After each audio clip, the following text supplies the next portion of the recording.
All right, it's showtime, as they say. This is the Panther-Lair Show. We're live on a Wednesday night, 8:30, 8:31. You know, who's really counting. We do our live show here every Wednesday night at youtube.com/Panther-Lair.com. Get together and talk about Pitt sports for an hour. What could be more fun than that? Not a whole lot that I can think of. Jim Hammett from Panther-Lair.com will join us in a few minutes, and we'll take your comments and questions. Remember that chat screen right over there? That's your opportunity to join the program.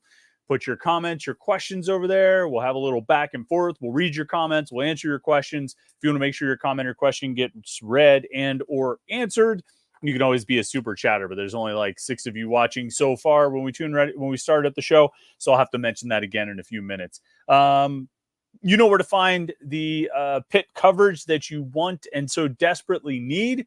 It's all at Panther-Lair.com. Panther-Lair.com. Pittsburgh.rivals.com is the place we have all our Pitt football, basketball, and recruiting coverage, plus message boards to interact with other Pitt fans all day, every day. Pitt fans are talking about Pitt sports on Panther-Lair.com, and it's a lot of fun. It's a place to be, particularly during the season, the football season or the basketball season. And it really dates back to right now. There's really just one down month. And I wouldn't even say it's a down month in terms of our coverage, because we still had a ton of coverage in the month of July. But from the start of August to the end of June, it's amped up. It's really amped up because there's games, there's recruiting, and we find plenty of things to write about in the month of July. Make no doubt about it. But right now, I mean, we're in the heat of it. This is, and literally in the heat of it. It's pretty hot in the south side right now. You can probably hear all the racket in the background. I don't know why the dogs waited until 8:31 p.m. to make this the time that they would wrestle and race each other around the studios. But hey, it adds a little ambiance, right? Makes it feel like this is a true lived-in show. There he goes. He's running. I should turn the camera around sometime. You can see these idiots chasing each other around the room and jingling and making all kinds of noise. I think it adds a nice like background feel to it. You know that we're not just in some sterile studio. This is a real lived-in space, and we have idiot dogs bouncing around here. Anyway, what were we talking about? Oh yeah, Panther-Lair.com. It's a place to get all your Pitt sports coverage, and of course, right here, YouTube.com/Panther-Lair.com. Another human just came down to yell at them, so they got their just desserts. Anyway, YouTube.com/Panther-Lair.com. This is a place we have all of our Pitt video content, daily morning Pitt videos, Monday through Friday, to get your day started, a little bit of Pitt conversation, and then these live shows where anything can happen. Dogs could be tearing around, barking at each other, chasing each other. Humans could come down and yell at them. It's good times here in the Panther-Lair offices. Let me tell you, we have a blast. Anyway, like this video and subscribe to youtube.com/Panther-Lair.com. Never miss any of our Pitt video content. We've had a lot of stuff from training camp so far. Daily Pat Narduzzi press briefings, interviews. We've had video highlights from practice. We can, what else do we have? Video highlights, interviews, press conferences. Yeah, that's it. And then these shows, Morning Pitt and the live show. So make sure you like this video and subscribe, youtube.com/Panther-Lair.com. All right, let's bring Jim in, see what's going on. Jim, was that the canine noise in the background? Was that as loud as it seemed to me? Did you hear that? Yeah, I felt like I was in the room. They're like, I mean, they're doing the laps, you know, and there's two jingling collars, and they're just chasing each other around. It's kind of fun to watch. I mean, you know, do what you got to do, but nah, you know, it's a little bit distracting. This question, somebody asked this question here, Jim, and maybe you can help me understand it. It says, Tante M. Tada, I don't know what this username is, but it says, can you go full YouTube streamer and create some Pitt emojis and stickers? LOL. Is that something we would be able to do? Can you create your own emojis and stickers? I mean, because if I can, I will, but I thought you needed like Steve Jobs to create those or something, right? I mean, can you make those yourself? Yeah, I feel like by now, like the loyal sons would have done it. Like, yeah, right. Like people who are better at this kind of thing than we are probably. Like that would have happened. Right. I see. I'm. Oh, maybe. Oh, create your own sticker. See, I mean, I Googled create stickers for YouTube, but custom YouTube username stickers. Maybe I'll look into that. But I feel like these are all just people who want to make stickers. Oh, how to make your own YouTube sticker or any other sticker for your laptop. No, this is like actual stickers you would stick on things. I don't want to. So I don't know what you're talking about. Maybe you can add a clarification or addition to your question of what kind of thing, or if you have an example of it. Like, would that be for the chat, I guess, or I don't know. I don't know. I really don't know what they're talking about. But if anybody else can chime in, I'd like to hear it. Anyway, let's see. Training camp started last Wednesday, right? Last Wednesday night, we sat down and talked about the first day of camp, media day, and all those things. What have we seen, or what have we learned in the last week since then, Jim? We learned that there's a center battle that is it's an ongoing thing, and they're not hiding behind it anymore. I thought it was interesting. I think you had Tuesday's practice, and I think you asked him like who's standing out at wide receiver, and he didn't have a lot of people to say. That kind of caught my attention. I was like, He kind of said Kanane HomeField and I think Poppy Williams, and he's like, that's kind of it. So I was like, okay, that's interesting. Yeah, I don't know if he named anybody else. He didn't. That's what like caught my attention. I'm like, why are no other wide receivers standing out right now? Yeah, trying to think of who else right now really, really, really stands out like he does. You know, other guys are still learning at that position. I think Poppy's done a nice job here the last few days, trying to think of who else has really stood out in the last couple of days in shows, 3 days in shows. I think that's about it right now. But there's, those guys. I don't know what shows is. I'm not sure what he was saying there. I might need to revisit my transcription of that. But yeah. Right. That's about it right now. But there's, those guys. So Kanate HomeField and maybe a passing reference to Raphael Williams. That's not encouraging. Who's the most surprising, non-named player there? Is it Kenny Johnson? I would guess maybe Kenny Johnson. I think you could also say Dejon Reynolds, just because at media day everyone was talking about like how he's such a leader. So I don't know. I mean, when he's talking off the cuff, like he often forgets people. So I don't know if that's always indicative, but yeah. Wasn't there when you were there on Monday? Wasn't he was talking about the defensive tackles and he was like, "Who is it, EJ? Who am I forgetting?" It was like Fitzsimmons or somebody like that. Yeah, I was the one that told him. Yeah. Like, I mean, that's a fairly prominent guy who's probably going to play a lot this year, right? I mean, that's. Then he said he's our most consistent defensive tackle. I was like, how didn't he come to your mind first then? Why would he not be a name that pops in there? Yeah, he had another. You brought up the center position, and at the end yesterday, I asked him the last question. I was like, you were talking about the center position. Because I was surprised. Like I think you and I had talked. We thought Terrence Moore was pretty locked in there. We talked about this last week. We thought Terrence Moore was pretty locked in at center.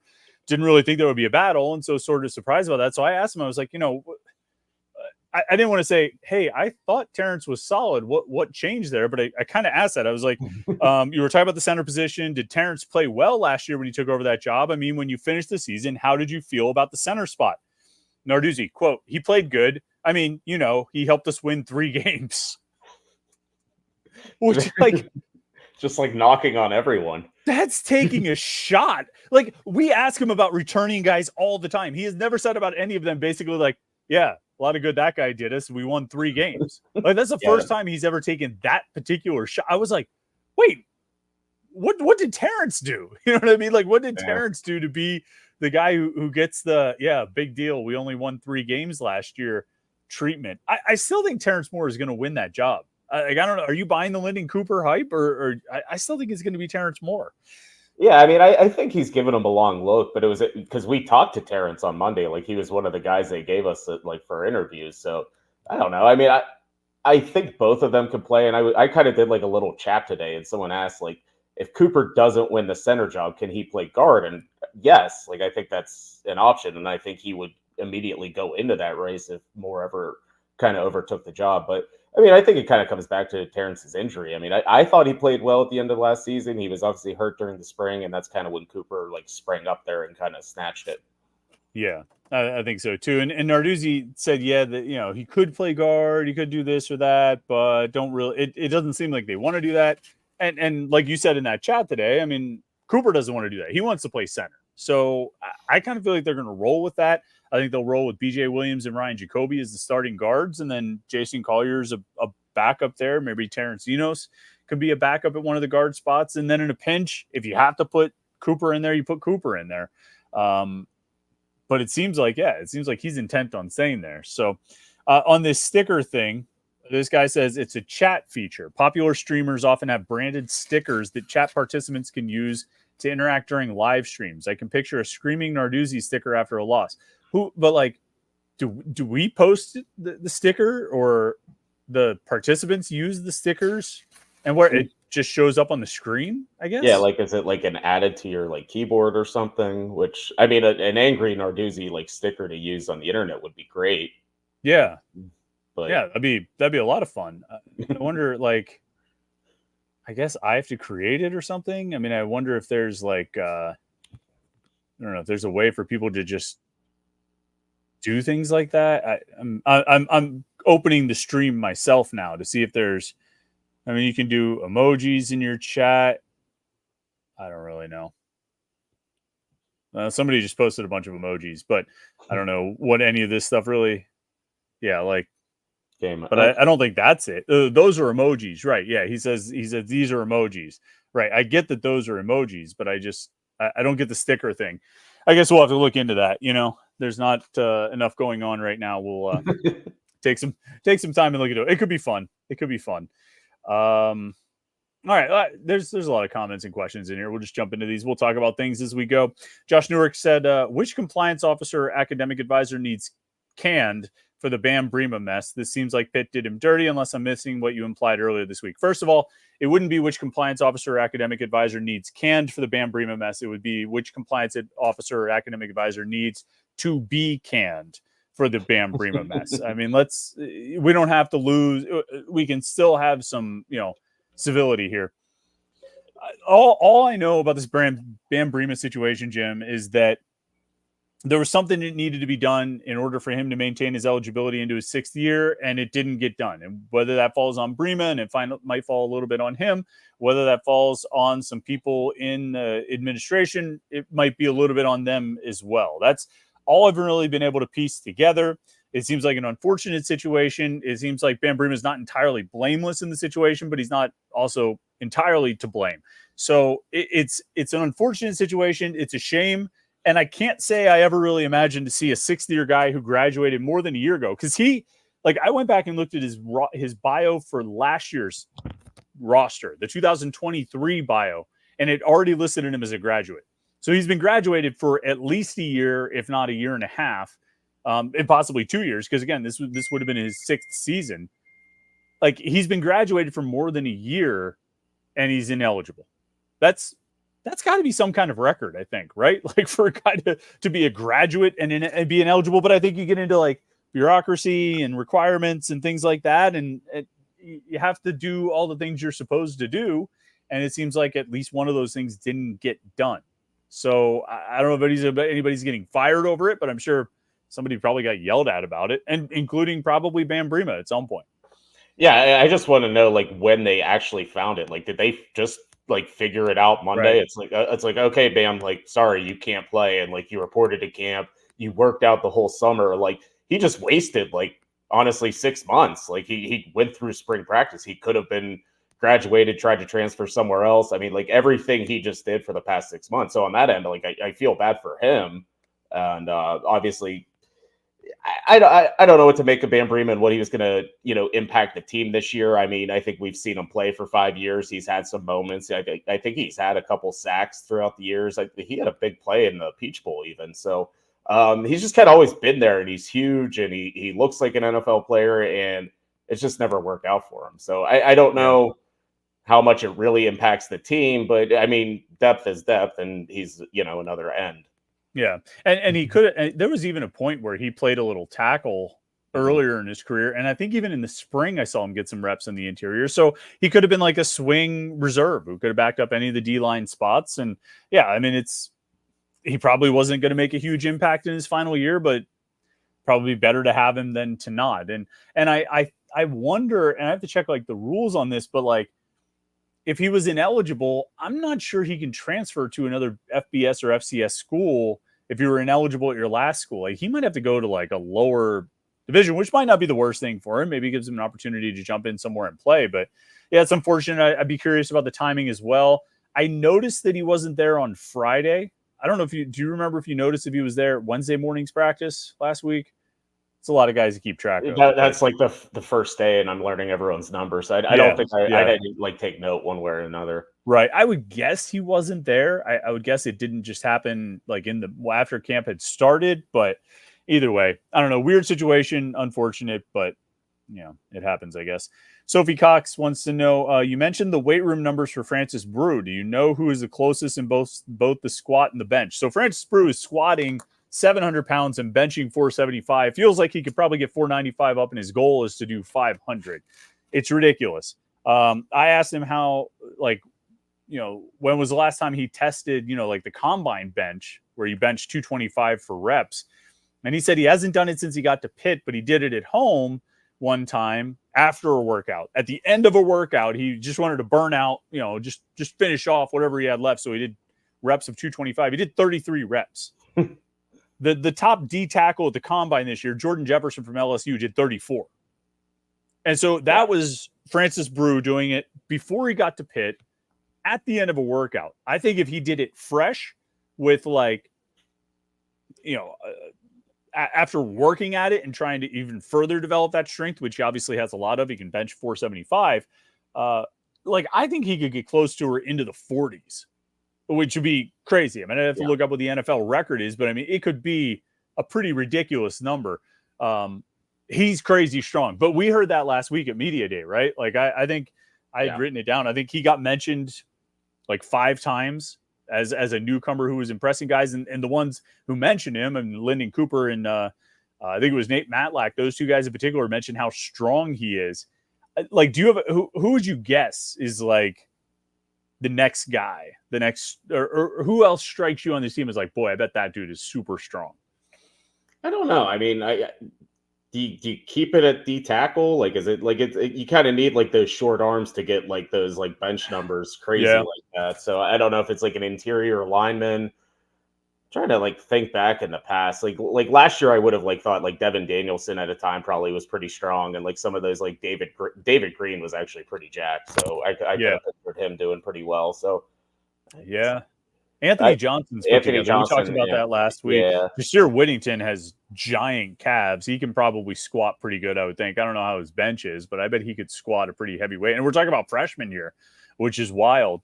Older guy. I mean, I don't know. You mentioned Nakai. Nakai Johnson looks pretty big. You feel like he could put up maybe a decent number? Yeah, I would think Nakai. Brandon George is like another one that he's just going to put up like crazy numbers like whenever he gets to a combine setting. Brandon George. It's interesting you bring up Brandon George because I'm sure you saw that Bruce Feldman freaks list. That they included Francis Brew, and then he like mentioned Brandon George in there as well. And it's funny because like we have a poster who always brings up that Brandon George tested really well in like the Spark testing. The Nike Spark rating had really high athleticism rating. And I talked about this on the Morning Pit this morning. I wonder if like there's definitely a strong sentiment among Pitt fans, certainly on our message board and probably in the broader fan base. There's a strong sentiment about Brandon George. I think there's a certain perception that fans have of Brandon George, and it's not necessarily a positive one. I just wonder, like, do we really even know? He's played in 52 games. I looked this up. He's played 52 games over the course of his career. Never started once. He's only had 2 games in his career where he played more than 40 defensive snaps, and like only 4 games, I think, where he played more than 30 defensive snaps. So, and he was playing behind Servassier Dennis, an NFL draft pick, Shane Simon last year, who was really good. He was hurt for 1 year. We all have I think a lot of people have a perception of Brandon George and a preconception, but do we really know who he is? I mean, he seems to test well. He seems to be a better athlete than we give him credit for. I wonder if we sometimes underestimate his athleticism and speed because he's so big. He looks like he would be slow. But maybe we don't know. Maybe we should at least have a blank slate with him going into this year where he's actually going to get a chance to be a starter and play. Yeah, I mean, I think kind of like the knock on him is, he's always said to not be great in space or in pass coverage and that kind of thing. But again, like it's such a small sample size. But I mean, I get the impression he's going to play a lot. I mean, I think Narduzzi, whenever he was asked, like, who are the leaders of this team, he like said Brandon George first. So like, it kind of indicates to me that he's going to play a lot. But I don't know, we saw like Key Thompson get featured on social media this week. So I just think that linebacker room's like very competitive. But I think Brandon George has a role. I think he's gonna be a big part of this team. And yeah, I mean, if he's the guy getting mentioned with all these numbers, there has to be something to it. Well, yeah, I mean, I think his role is going to be starting middle linebacker. I mean, I think it's him or Key Thompson, another guy who looks big and kind of looks like he might be slow because he's so big. I don't necessarily think he is. I think Key Thompson's a good player too, but like I feel like when we talk to people, when we talk about the, on the message boards, or if I have conversations with Pitt fans, we talk about the linebackers. We talk about all these young linebackers and how good they're going to be, and then we mention like, oh yeah, and Brandon George will be the starting middle linebacker, but he's going to have Kyle Lewis and Braylon Lovelace and Rasheem Biles and Jordan Bass around him, and Brandon George will be, and people are like, George, fine, can't wait till next year when Jordan Bass or whoever is the middle line. But I'm not saying he's going to be great. I'm just saying I don't think we actually know. Like, I don't think we've seen enough to actually form an opinion on Brandon George. You know what I mean? Like I just, there's no sample size. Yeah, I mean, he's been around, and I think whenever like he initially announced he was going to transfer, I think nobody was like, "Oh darn!" Like Brandon George is transferring, and like it kind of goes back to that perception. And like I've never thought of him as a bad player. I've always just thought of him as like, he's a good depth linebacker. He's a good special teams player. He's a good guy that you want to have on your team. So those are all good things to have. Those are all good traits. But like, this is going to be the first chance to be like a starter. So I guess there's a little skepticism around him, but I don't know. I'm willing to see it out a little bit. I'm looking it up to confirm this. Yes, he also played fullback in 2020. Do you remember that? He played 18 snaps in the backfield in 2020. 4 snaps in the Austin Peay game, 14 snaps in the Syracuse game. And then it says, I'm looking at Pro Football Focus, it says he played 1 offensive snap in the Miami game, but that might have been a case where they counted if like there was a fumble and defense turns to offense. But he played 14 snaps in the backfield against Syracuse and 4 in the backfield against Austin Peay that year, which like just what a totally random thing. And it was only that year. But so he's been all over the place. I mean, you're talking about him being, a decent depth linebacker and special teams. Well, he's also a fullback, and he's kind of built like a fullback. I mean, maybe he could do that role. All right. Tom's on your mom's cheesesteak shop says, I'm nervous about the backyard brawl. Not because of the game or the outcome or the competition or how West Virginia stacks up. I'm adding this part in. He says, I'm nervous about the backyard brawl. I think West Virginia might have more fans. I had a party of 9 people cancel on me because they don't want to buy the 3-game mini package. No. Yeah, I'm not really buying that. I mean, they're going to know they're there, but like this happens all the time. And it was like the weird thing leading up to the game 2 years ago. Like, the SeatGeek like made it seem like there was going to be like 75% West Virginia fans. Like it never happens that way. It never has. And I don't know.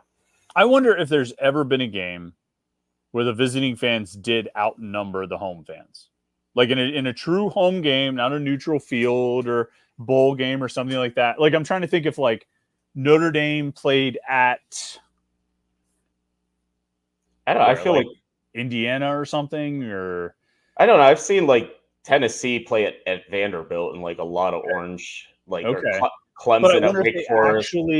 But if they actually outnumbered them, though, like there could be a lot. But I mean, you're talking about 2 teams who wear orange playing against teams that wear black, so that orange is really going to stick out, right? Yeah. So it's one of those things where like, oh, is it really more, or is it just feel like there's more because you see so much orange and there must be more? I mean.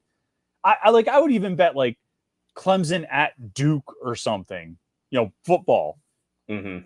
I just, if like Miami played at FIU, I still bet there would be more FIU fans than Miami fans. I think that's like such a joke. It's just not a real thing. And that's with like, we're picking extreme examples, Tennessee at Vanderbilt and Miami at FIU or something like that. I mean, if it's Pitt, West Virginia, there's not going to be more West Virginia fans. It's not even going to be like West Virginia fans are going to be 40% or 30% or even 25% of the fans. There will be a lot of them, and they'll be loud as hell because that's what you do when you go to opposing team stadiums, especially one that's as close as that. But like, there were some Pitt basketball games against Syracuse that I can remember in the first 4 years of the Capel era where it felt like there were more Syracuse fans, but there weren't. They were just louder and their team was winning. And so Pitt fans aren't going to get into a battle of cheering when their team is losing.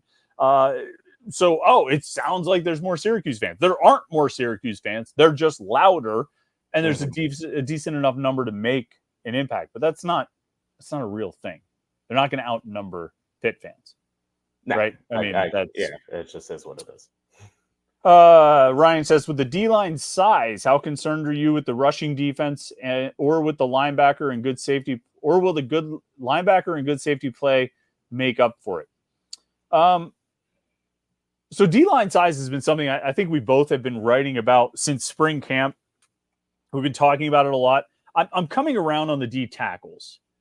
Seeing some of these guys in person, seeing them with pads on, like Nakai Johnson, Anthony Johnson. I mean, like, there's nobody who's like 330 pounds or something like that. You know, there's not that SEC type of 6'3", 315 guy who runs like a 4'9", 40 freak athlete. Like, there's none of those guys. They're all a little bit smaller, but I think they're big enough.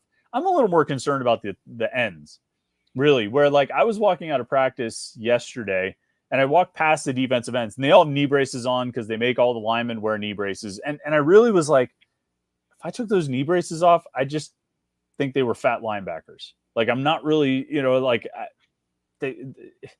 and part of it's height. Like, there's just no really, I mean, Nate Matlack is a decent height. And it's not like they had a ton of height last year.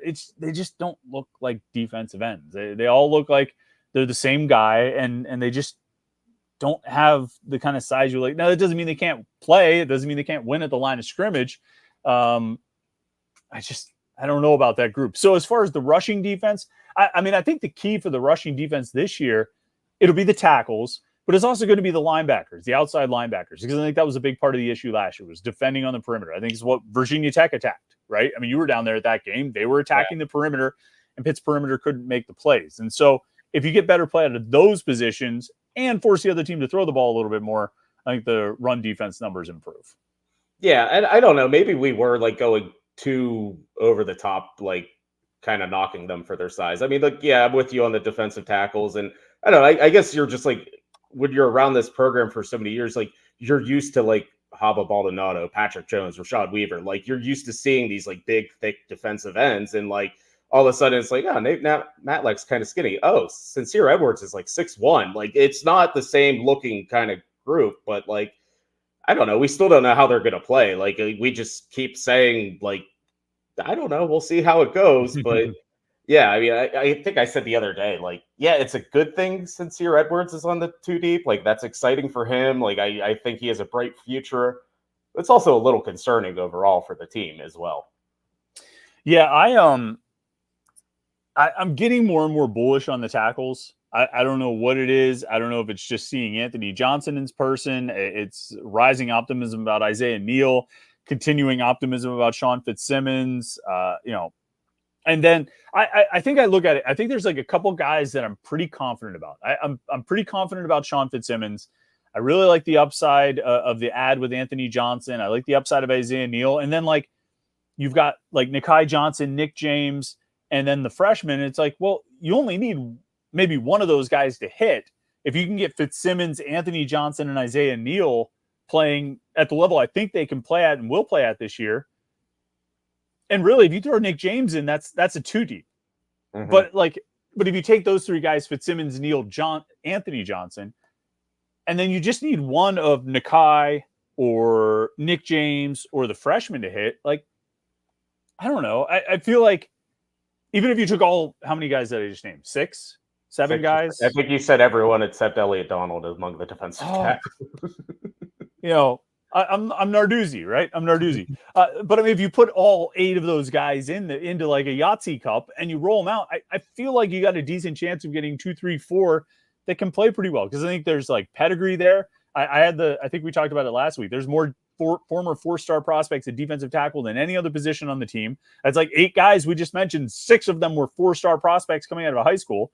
And the starters might be Sean Fitzsimmons and Anthony Johnson, the 2 guys who weren't 4-star prospects. But like the pedigree's there. I think the talent is there. They might not all have the experience, but I'm coming around on that group. I think they might be all right. And they might actually end up being pretty good and lay a foundation for a pretty good group over the next 2 years, because outside of Anthony Johnson, they're all, they all have eligibility left. And outside of the 2 Johnsons and Elliott Donald, they're all pretty young, Yeah, you can talk yourself into it just because they all are former 4-stars. It's kind of easy to do. And they're all guys, like when Partridge was around last year, like he talked them up and everyone kind of takes his word for it. So it's like, if he was excited about Fitzsimmons, then the new coach is excited about him. And Narduzzi, it's like, okay, I can buy that he's probably going to be a pretty good player. And there's a lot of guys like that in that group. So it just doesn't feel the same way as defensive end.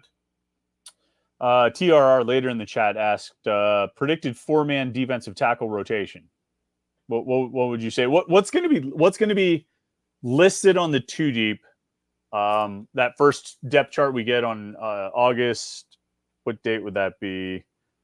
30, 29, 28, 27, August 26th, Monday the 26th. What's going to be the depth chart that we get handed for the D tackle? Anthony Johnson, Nakai Johnson, Sean Fitzsimmons, Nick James. With Johnson and Johnson starting, or was that like Johnson and Johnson at one spot, Fitzsimmons and James at the other? Yeah. All right. And then we go to the game, and the actual starters are Elliott Donald and Isaiah Neal. Right? Because the 2 deep is such a. So actual. What do you think that'll be the actual rotation though? The 4 guys you just mentioned. I think so. I think like both Johnsons are going to get a long look at first, just because they're older and they're going to see if like, all right, they can just buy some time for the younger guys. So I could see those 2 playing a lot right away. And I don't know. It just kind of seems like everyone's saying Fitzsimmons is the most consistent of the bunch. I feel like in the end that should help him win out on the depth chart. Yeah, I agree. I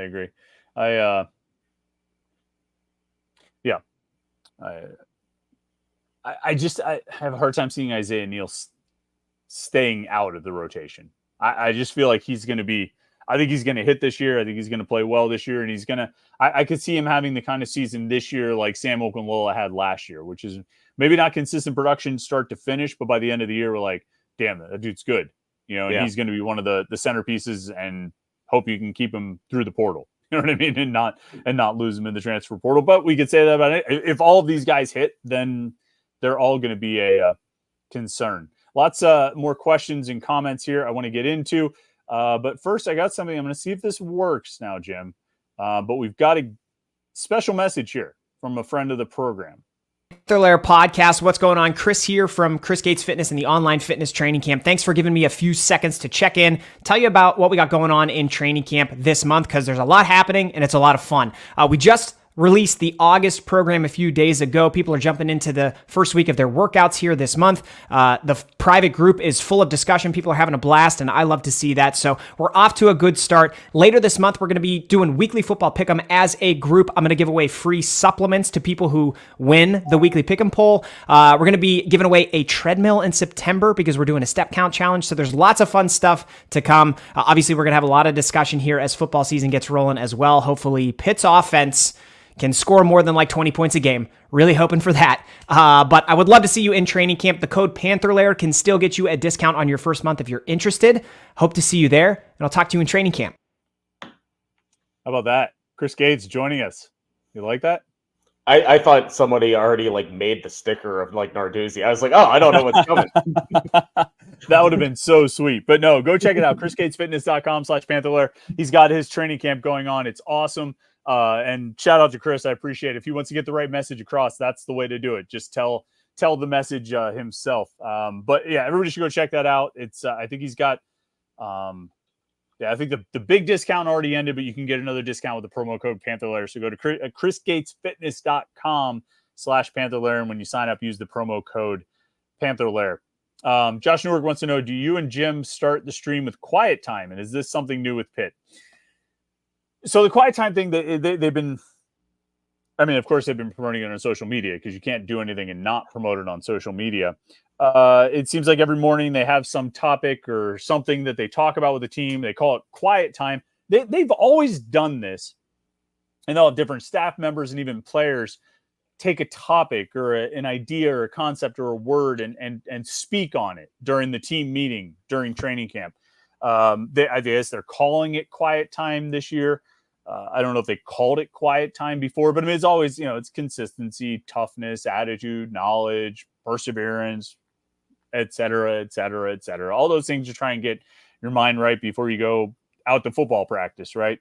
So I don't know if that's anything new. Maybe calling it quiet time is new, but I think the concept and what they've been doing or what they're doing, they've been doing for a while. So no, we don't start with quiet time, Jim. I mean, you are there hanging out, waiting for me to get the stream started. I'm running around taking care of things and then scrambling, and literally I like run over and sit down. I grab like headphones and like hit the button. I'm like, hey, we're ready to start now. And so, yeah, there's no quiet. I probably could use like a few moments just to get my brain like quieted, but no, that doesn't happen. Let's see. Alex Fernandez wants to know, will Eli Holstein replace Nate Arnell? Jim? I think there's still an open quarterback competition as far as I'm being told. Yeah, I mean, that seems to be the case. I mean, you need to put a time on it there, Alex. Like, will Eli Holstein replace Nate Arnell by the end of the season, by the end of training camp, by the end of the first game? Like, I think we talked last week, and even if we didn't, I think we're both of the opinion both quarterbacks will play against Kent State. Did you agree about that? Yeah. Okay. I forgot what we said about this last week, but do you think both quarterbacks will play in the first half? No. Would you? I shouldn't say. Do you think? Would you be surprised if both quarterbacks played in the first half of the Kent State game?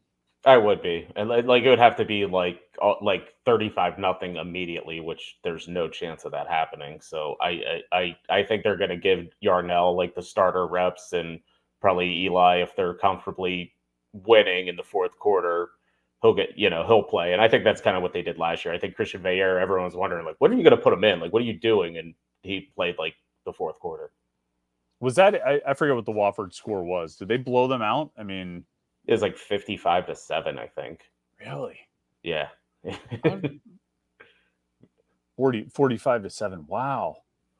Shocked by that. They scored 3 touchdowns in the second quarter, so that helps.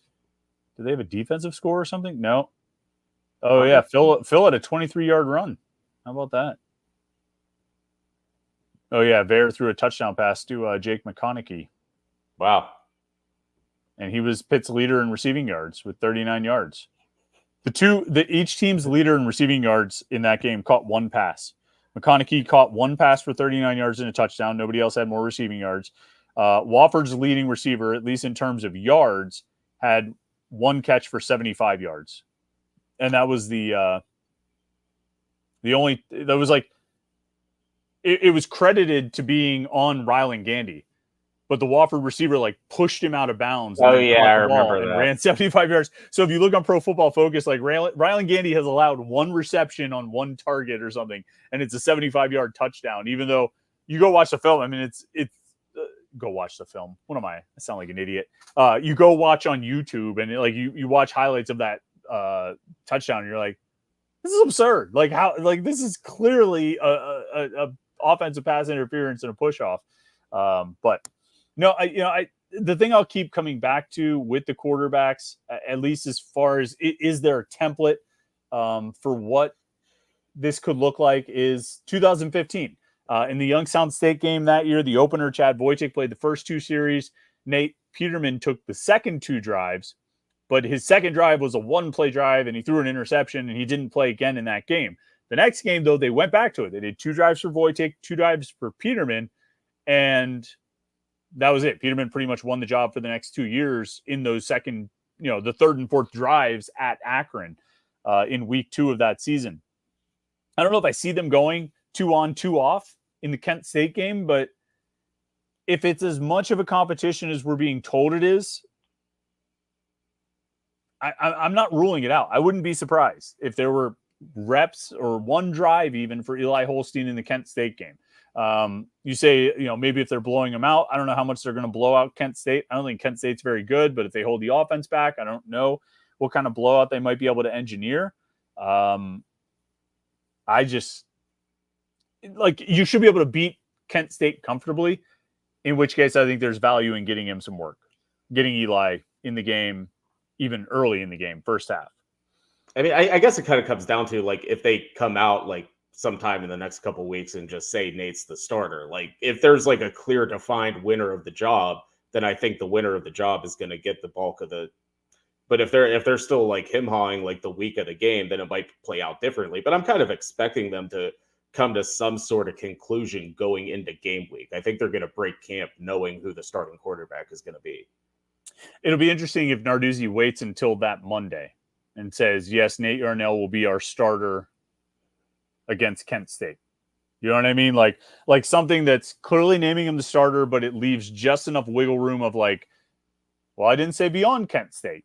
Like, not that he would explicitly say I didn't say beyond Kent State, but he could come out. He could say Nate Yarnell will be our starter this week, or something like that. That, like, just makes it just curious enough that keeps us all interested, gets everybody to tune into the Kent State game.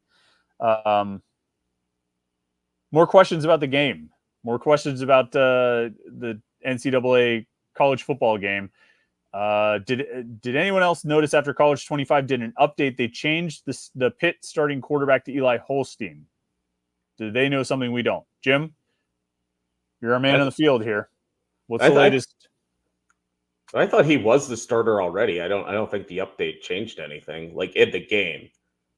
They're both like 79 overall, so I don't really know what it defaults to. So, well, I feel like the last couple of weeks we've been asking you for intel on this game, Jim, and you keep telling us that you haven't had time. Now, have you done any more investigation into the Pitt situation on the game?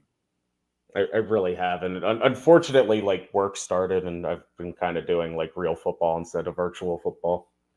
We need to bring in a correspondent, I think.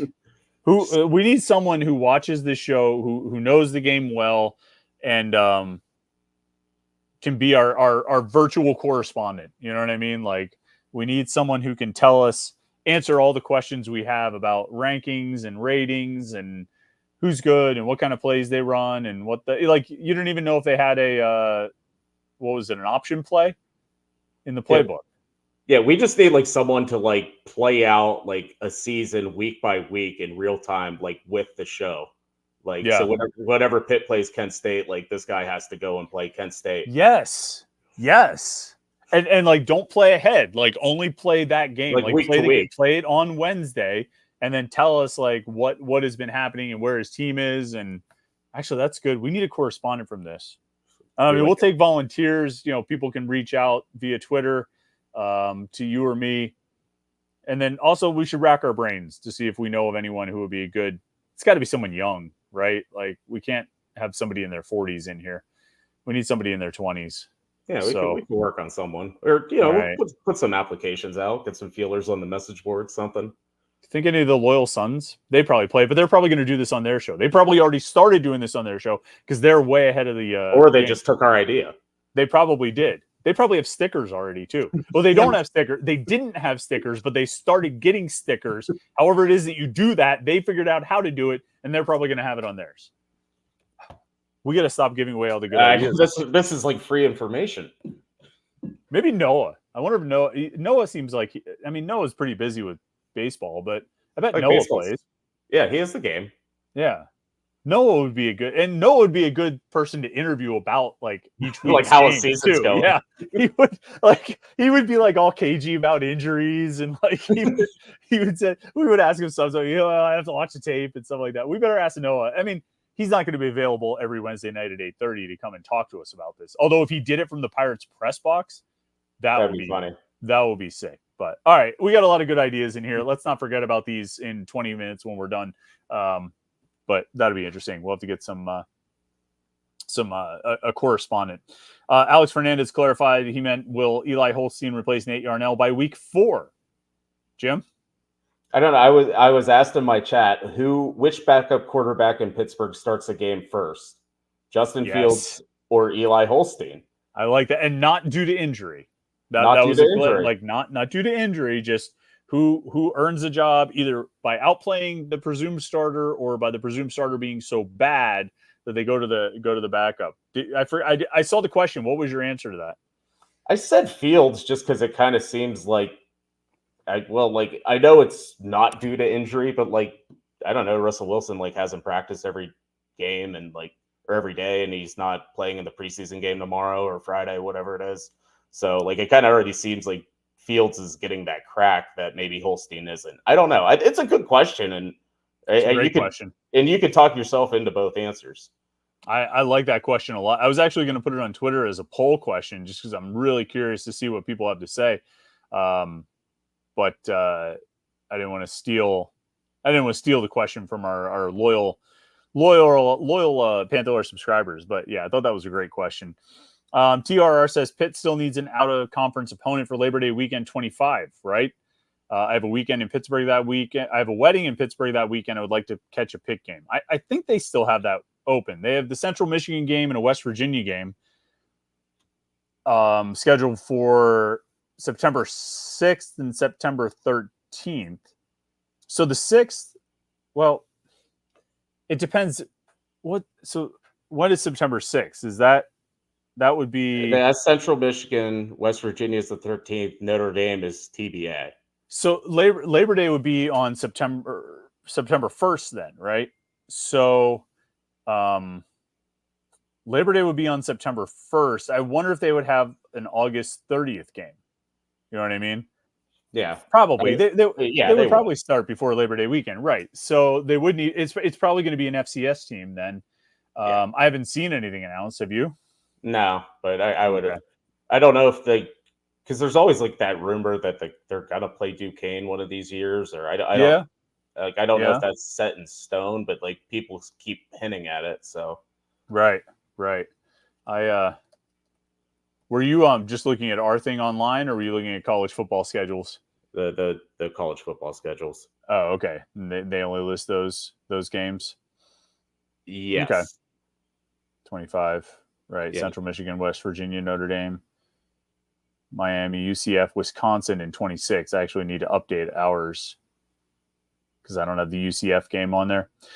Anyway, yeah. So, I mean, it'll be an FCS opponent. It'll be a home game, if that's your question. Rib Fest.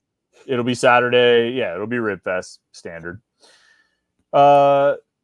Joey Dealey says, have you seen all the 4-star recruits that Pitt on their top schools list? And did you see Francis Brew made the athletes top 100 freak athletes or athletic top 100 freak athletes in football? Yeah, we wrote about that. And yeah, Pitt keeps showing up on basketball on basketball top lists.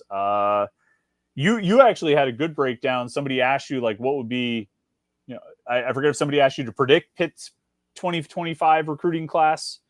Or if just like who would you like the most or stuff. But I mean, you named like a handful of guys, and I think they were all 4-stars, right? I mean, Malik Thomas is a 5-star, right? But Evans and all those guys, who were the guys that you listed there?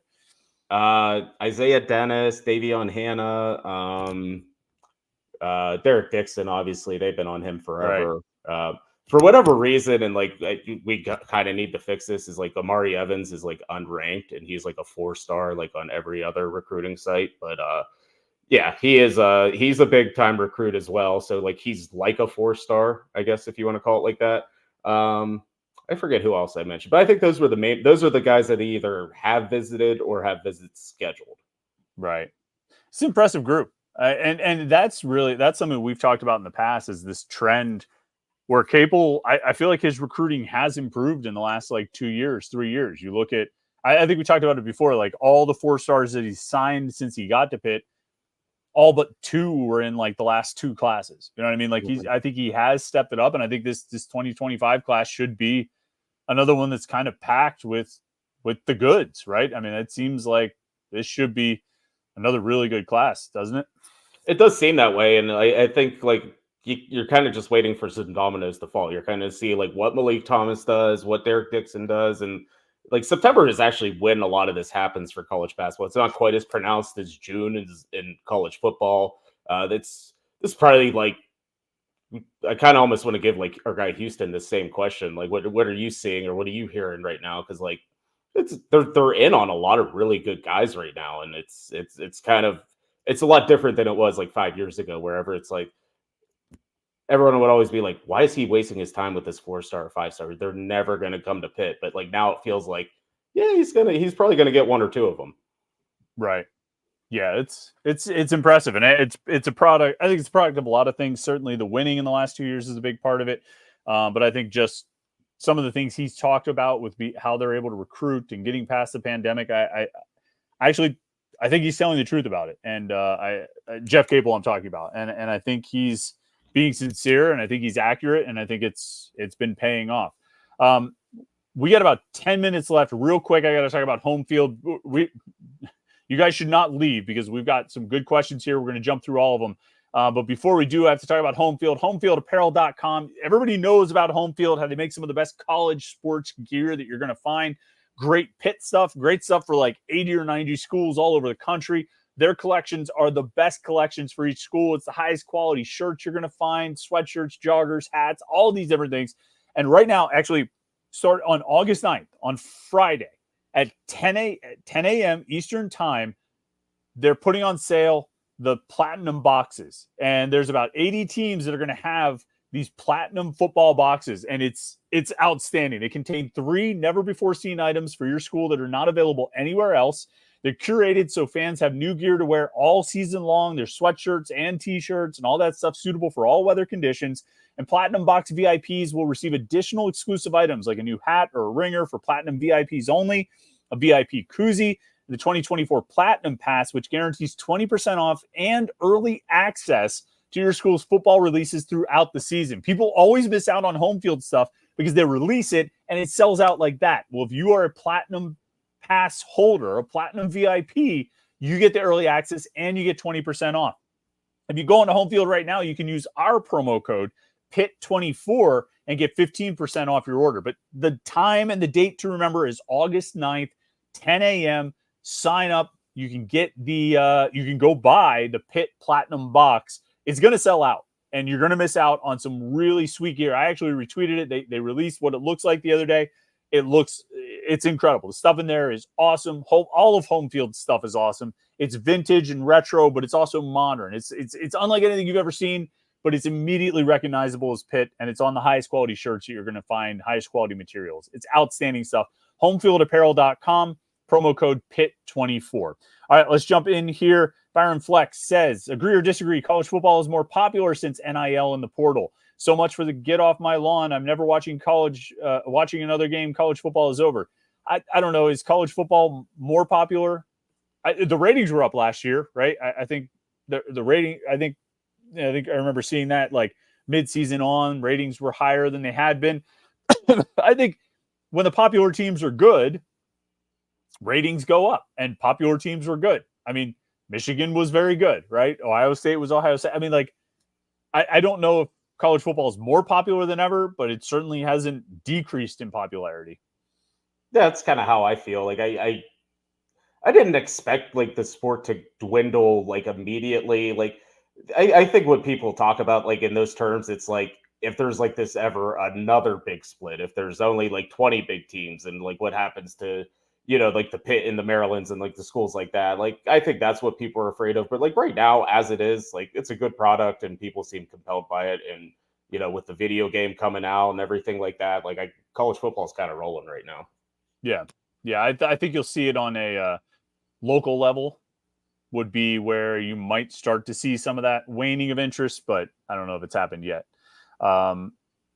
I Ate the Taco says, how has the offensive line and running back group been? We've always been mostly in a traditional sense, been a ball control running team.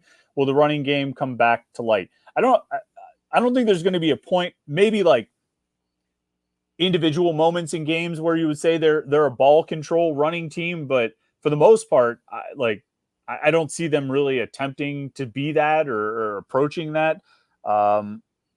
I think they're going to try and get after it. I think the running backs are going to get a lot of touches on carries and catching the ball. I think Cade Bell even said on Media Day last week that he views quick game passes as an extension of the running game. I think that's going to be a part of it. I think this team will throw. They'll have more passing yards than rushing yards. They'll probably throw it more than they pass, or throw it more than they run, and probably by a pretty significant number. I don't think this is going to be a ball control running team. And you say, will the running game come back to light?